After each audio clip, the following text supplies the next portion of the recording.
नमस्कार, स्वागत है आप सभी का दानवीर कर्ण की धरती पर यानी कि डिबाई विधानसभा में। और डिबाई विधानसभा में हम आपको मिलवाने जा रहे हैं बसपा प्रत्याशी कर्णपाल सिंह से। और हमारे साथ कर्णपाल सिंह जी जुड़ चुके हैं। आइए उनसे मिलवाते हैं और बातचीत करते हैं तमाम मुद्दों पर कि विधानसभा में किस तैयारी के साथ उतर रहे हैं, किस रणनीति के साथ उतर रहे हैं और जनता का आकर्षण कैसा है। तो आइए बातचीत करते हैं। कर्णपाल जी, आपका बहुत बहुत स्वागत है न्यूज़ में। सबसे पहले तो आपको मेरा प्रणाम, नमस्कार।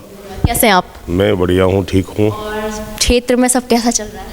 क्षेत्र में सब कुछ ठीक चल रहा है क्योंकि बहुजन समाज पार्टी ने मुझे प्रत्याशी बनाया है यहाँ पर।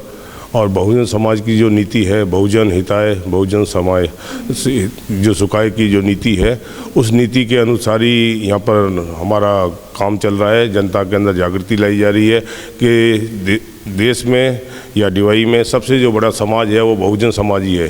ठीक है, बहुजन समाज का मतलब होता है कि जैसे बीजेपी वाली बात करते हैं राम राज्य की, तो बहुजन हिताय बहुजन सुखाय वो क्या है नीति? राम राज्य की नीति है।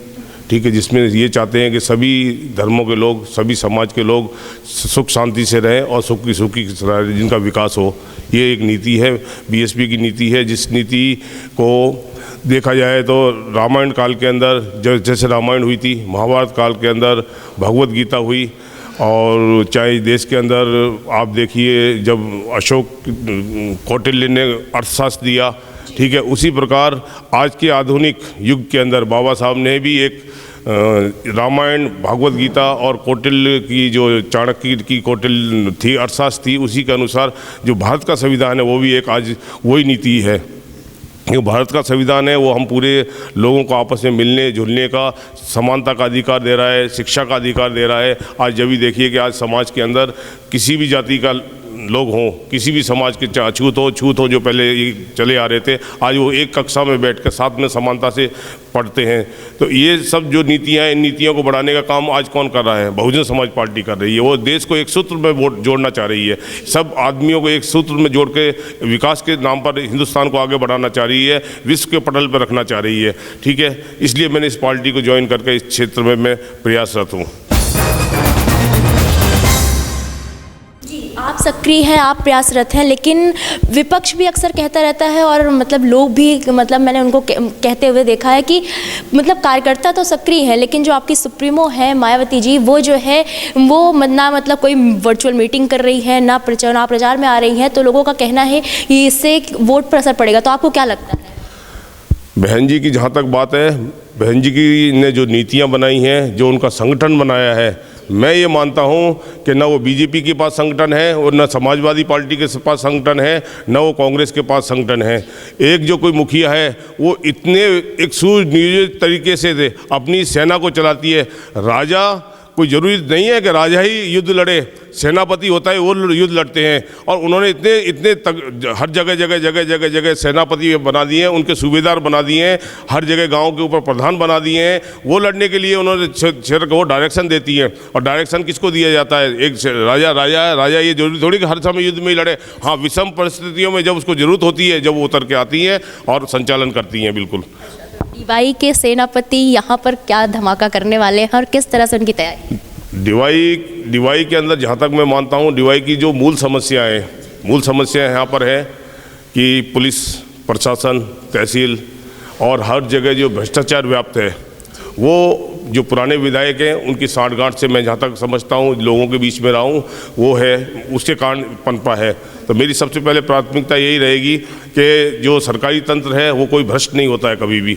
उसको भ्रष्ट क्यों बनाया जाता है, कैसे बनाया जाता है, उसमें मैं एक लगाम करने की कोशिश करूँगा। जो गवर्नमेंट की नीतियाँ हैं आम जनता के लिए आ रही हैं, क्योंकि एक कार्यपालिका जो होती है, एग्जीक्यूटिव होता है, उसका काम होता है सरकार की जो भी नीतियाँ हैं उन नीतियों को आम जनता तक वो पहुँचाए, आम जनता को किस प्रकार सुचारू रूप से उनको काम करे और लागू हो। वो उसके लिए विधायक का काम होता है कि उनके ऊपर निगरानी रखे, वॉच रखे।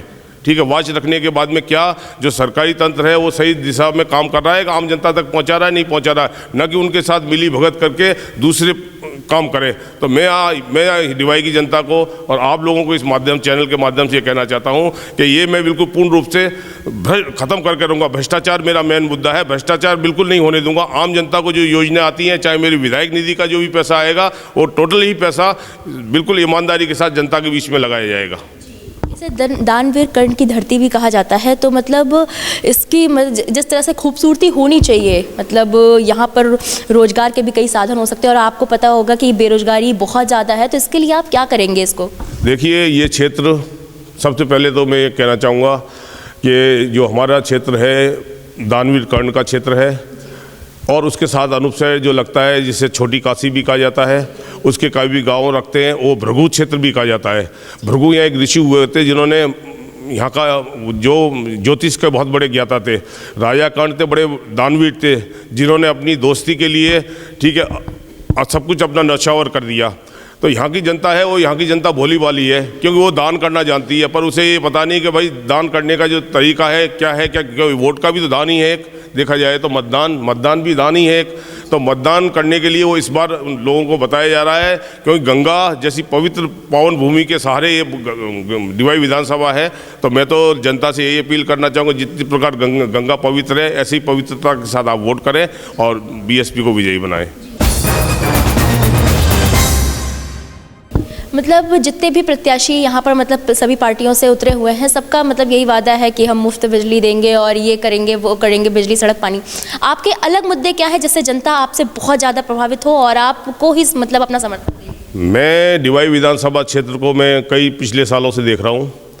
यहाँ से प्रदेश के लिए मुख्यमंत्री भी दिए, स्वास्थ्य मंत्री भी दिए, और मुख्यमंत्री खुद शिक्षक थे, पर शिक्षा के नाम पर यहाँ पर कोई भी बढ़िया कॉलेज या शैक्षणिक संस्था ऐसी नहीं है, जो टेक्नोलॉजी के नाम पर कोई भी ऐसी एजुकेशन संस्था नहीं है जो यहाँ के लोगों के लिए सुविधा मिल सके।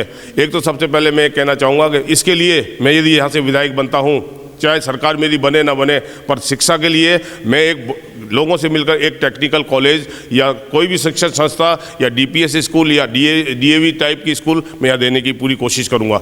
दूसरी चीज़ है, यहाँ से स्वास्थ्य मंत्री रहे, पर आप देखिए डिवाई विधानसभा क्षेत्र के अंदर कोई भी एक ऐसा हॉस्पिटल नहीं है जहाँ पर कि सरकारी सुविधा मिल सके। ऐसा कोई सुपर स्पेशलिस्ट हॉस्पिटल नहीं है जहाँ आम जनता के लिए कोई सुविधा मिल सके स्वास्थ्य के नाम पर। मैं डिवाई की जनता को ये वादा कर रहा हूँ आप चैनल के माध्यम से, यदि मैं यहाँ से विधायक बनता हूँ तो 150 बेड का हॉस्पिटल, सुपर स्पेशलिस्ट हॉस्पिटल जिसमें नर्सिंग कोर्स भी होगा, वो मैं ये डिवाई की जनता को दूंगा। अभी आपने बोला कि मतलब मेरी सरकार बने या ना बने, मतलब आपको शक है कि बनेगी? नहीं, सरकार बनना, ऐसा हालात पैदा हो जाते हैं, सरकार बनना नहीं, हम पूर्ण हैं। सरकार यदि सरकार बनती है जब भी, और ना सरकार बनती है उसके वो बनना एक अलग, वहाँ से अपील करूँ। मैं अपने लेवल पे ये बात कह रहा हूँ कि ये मैं इसे बनाऊँगा, मैं अपनी डिवाई विधानसभा के लिए शिक्षा के क्षेत्र में और स्वास्थ्य के क्षेत्र में दूंगा। इसमें कोई दोहराए नहीं है, क्योंकि मीडिया है वो बीएसपी को कमजोर दिखा के कोशिश कर रही है, पर आप देखिए इस बार 5वीं बार इस प्रदेश की मुख्यमंत्री बहन जी ही बनेगी। आपने जो वादे किए ये मतलब सभी पार्टी के प्रत्याशी करते हैं, लेकिन जनता कैसे यकीन करे कि आप वादे कर रहे हैं तो पूरे भी करें? ये डिवाई की जनता इस चीज़ को बेहतर जानती है कि केपी सिंह ने जो वादे किए हैं, आज तक वादे किए 29 साल में, जो वादे किए 29-30 साल के जो मैं दिल्ली पुलिस में नौकरी करने के दौरान जो मैंने काम किए हैं, जो वादे किए लोगों को, जो सामाजिक काम किए हैं, जो मैंने कह दिया वो किया है। आज मैं ये 2 चीज़ कह रहा हूँ तो मैं करूँगा।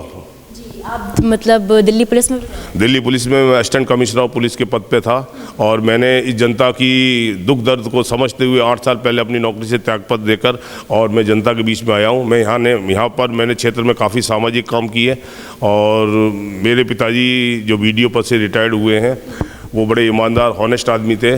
मैंने यहाँ उनके लिए ब्लॉक प्रमुख बनवाने की कोशिश की कि वो आम जनता के लिए सेवा दे सकें। अपना जो रिटायरमेंट के बाद उनका एक्सपीरियंस है जो ब्लॉक में लेवल में, क्योंकि वीडियो थे वो ब्लॉक में काम थे किए, उन्होंने पूरी ईमानदारी से काम किए, तो मैंने उनके लिए ब्लॉक प्रमुख के लिए यहाँ पर खड़ा किया। पर यहाँ की जो दलाल टाइप और जो ऐसी शक्तियाँ हैं जो ये चाहती हैं कि भाई ईमानदारी से काम ना हो, उनको जानबूझ करके 2006 के अंदर ब्लॉक प्रमुख के पद पर 1 वोट से बेईमानी चढ़ाया, जबकि जो जेन्युइन है तरीका उस तरीके से वो हार भी नहीं रहे थे। ठीक है, तो ये जो शक्तियाँ हैं वो ये चाहती हैं कि भाई ये जो ईमानदार आदमी है, जो ईमानदारी से काम करना चाहते हैं, उनको नहीं लिया जाए, और उसकी जगह दलाल जो टाइप आजकल जो आप देख रहे हो हर जगह भ्रष्ट दलालों का बोलाबाला है, वही इस क्षेत्र पनप रहा है।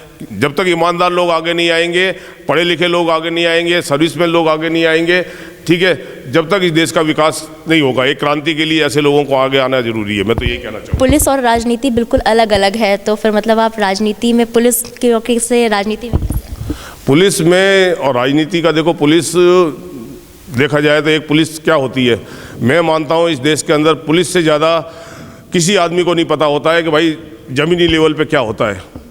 चाहे कोई कितना ही नेता बात करे, कोई बात करे, एक पुलिस जो अधिकारी होता है उस पुलिस अधिकारी को घर घर का पता होता है कि क्या इस देश की समस्याएं, क्या वास्तव में ही दुख दर्द है लोगों के।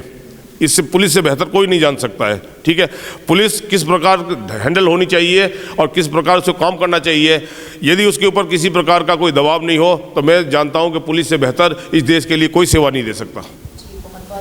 केपी सिंह जी हमारे साथ जुड़ने के लिए, और बहुत अच्छा लगा आपसे बात करके।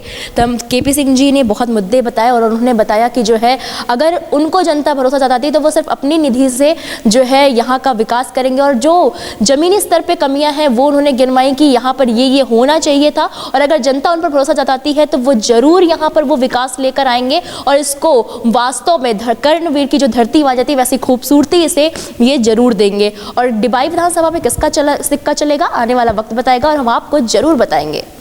सवाल सत्ता से कीजिए, विपक्ष से नहीं।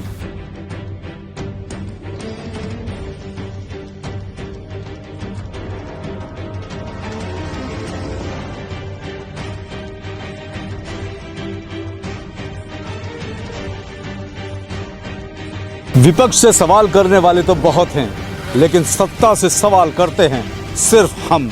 इसलिए एम न्यूज़ के साथ जुड़िए और कीजिए सत्ता से सवाल।